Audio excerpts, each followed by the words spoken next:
আসন্ন জাতীয় নির্বাচনকে সামনে রেখে রাজনৈতিক প্রচারে সক্রিয় হয়েছেন বাংলাদেশের জামায়াতে ইসলামী আমির ডক্টর শফিকুর রহমানের স্ত্রী ডক্টর আমিনা বেগম। বুধবার বিকেলে রাজধানীর মণিপুর বালিকা উচ্চ বিদ্যালয় মাঠে আয়োজিত এক নারী সমাবেশে তিনি ভোটারদের কাছে জামায়াতে আমিরের পক্ষে সমর্থন চান।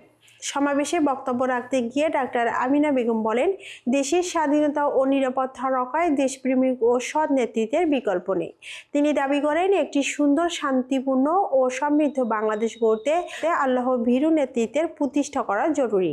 নারী ভোটারদের উদ্দেশ্যে তিনি আরও বলেন, যাদের হাতে দেশের সার্বভৌমত্ব, সাধারণ মানুষের জানমাল ও সম্মান নিরাপদ থাকবে, তাদেরই ভোট দেওয়া উচিত।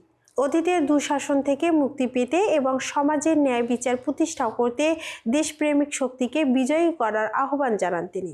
সমাবেশে জামায়াতে ইসলামীর মহিলা বিভাগের সেক্রেটারি নুরুন্নেছা সিদ্দিকা সহ দলের বিভিন্ন পর্যায়ের নেত্রী এবং কয়েক হাজার নারী ভোটার উপস্থিত ছিলেন।